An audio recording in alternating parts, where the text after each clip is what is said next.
এই লোকটার সম্পর্ক আমি শুনেছি, জেলখানায় থাকতে ওই ছোট হুজুরটা আমার সাথে ছিল, ওই যে রফিকুল ইসলাম মাদানি, 2 মাস ছিল। আমার বলছে, হামজা ভাই আমারে প্রথমে রিমান্ডে নিয়ে রাত 12:30টার দিকে নিয়ে গেছে ওই হাতির ঝিলে। ওরা উলঙ্গ করেছে আমারে, আমি তো এমনি ছোট মানুষ, আমার জিনিসপত্র ছোট, আসলেও ছোট। আমারে নিয়ে পুরা উলঙ্গ করে একটা সিগারেট হাতে ধরিয়ে দিল। অন্ধ উলঙ্গ মেয়ে লোক কোন জায়গা থেকে যেন নিয়ে আসলো, রাস্তার 2 পাশে ব্যারিকেড দিয়ে বন্ধ করা। এটা কোরআন শরীফ আমার সামনে, একেবারে সত্য বলছি। আমাকে যা বলেছে ওই ফাঁসির কয়েদখানায় তাই বলছি। অর্ধ উলঙ্গ মেয়ে লোকটা আমার পাশে দাঁড় করিয়ে ছবি তুলছে আর বলছে এটা সকালে ছেড়ে দেব, দেশের মানুষ বুঝবে যে হুজুর কেমন। এত অসহায় লাগছিল ওই সময়। আমি তো এমনিতে ওদের সাইজে চাইতে একেবারেই ছোট, আর মেয়েটা আমার ওর কাঁধ পর্যন্ত, আমি অর্ধ উলঙ্গ, কোথা থেকে যেন ভাড়া করে নিয়ে এসেছে। আমার হাতে সিগারেট দিয়ে, যেটার গন্ধ শুকলে আমার বমি আসে, ওইটা ধরিয়ে নিজে 2 টান দিয়ে আমার কাছে দিয়ে বলছে এভাবে ধরে থাক, অস্ত্র তাক করা আছে, কিচ্ছু করার নেই। ছবি তুলছে, এটা ছেড়ে দেব সকালে।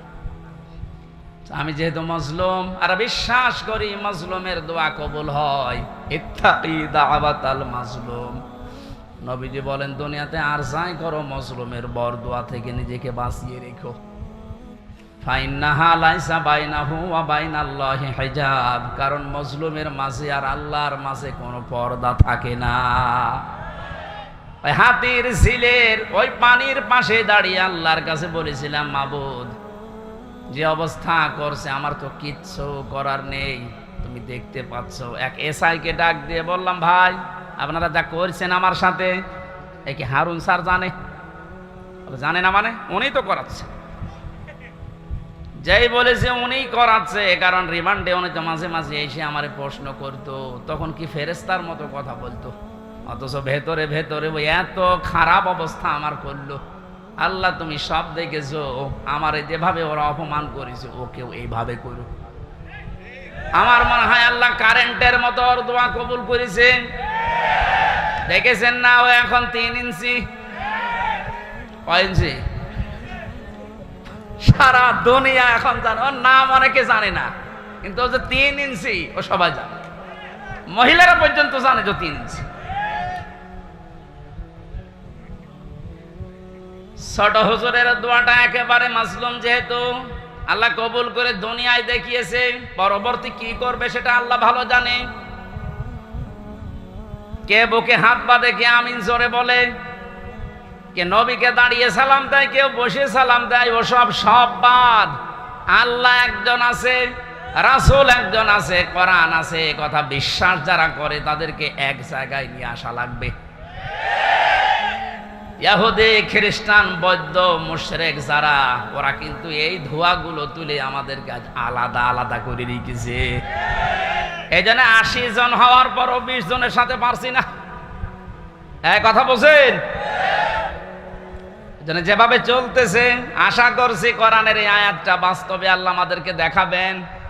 আরাআইতান নাসা ইয়াদখুলুনা ফি দীনিল্লাহি আফওয়াজা, দলে দলে পালে পালে যেভাবে মানুষ ইসলামে আজ দীক্ষিত আর আরম্ভ হয়েছে, আল্লাহ পাক যেন চর্ম চোখে দেখার তৌফিক দেন যে কোরআন দিয়ে 56,000 বর্গ মাইল চলছে।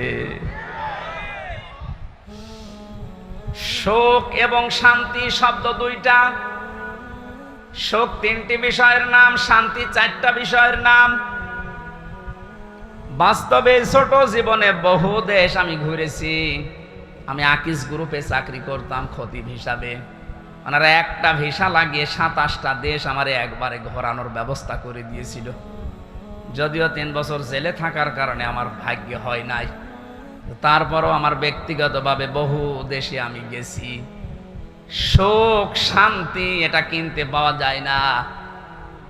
আল্লাহ পাক সুখ এবং শান্তি নিজের পক্ষ থেকে দান করেন। এজন্য 53 বছর হয়ে গেল, সুখ শান্তি এ 2টার একটাও আমরা এখনো পাইনি, অনুধাবনও করতে পারছি না। কারণ চলছিল 53 বছর মানুষের তৈরি করা নিয়ম নীতি দিয়ে। বাবা চালিয়েছিল, আমি দেখি নাই, ওই মুরব্বীরা দেখেছে, বাবারটা দেখে নাই। স্বামী চালিয়েছিল, ওনারা দেখেছে, আমি তো দেখি নাই, আমার 92 সালে জন্ম। চাচা চালিয়েছিল, বউ চালিয়েছে, ভাবিও চালিয়েছিল, সবগুলোই আমরা দেখেছি। শুধু কোরআন দিয়ে দেশ চললে কেমন দেখা যায় আজও দেখিনি। দেখেছেন? এটা দেখেছেন? দেখেছেন?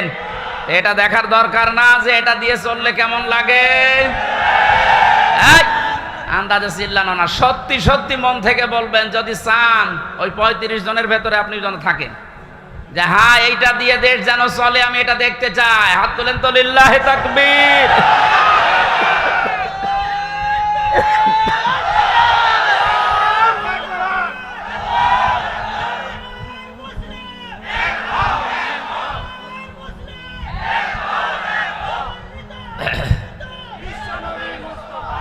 আলহামদুলিল্লাহ ভাই,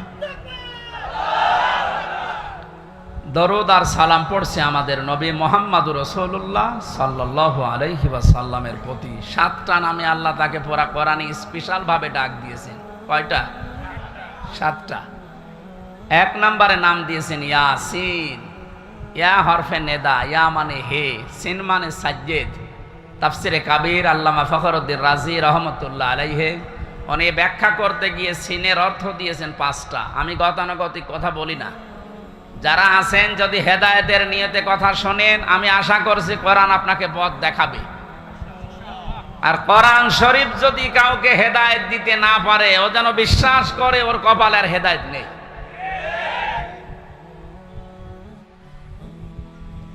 মানিত্তাবাআল হুদা বিগাইরিল কোরআন আদাল্লাহুল্লাহ। তিরমিজি শরীফের হাদিস।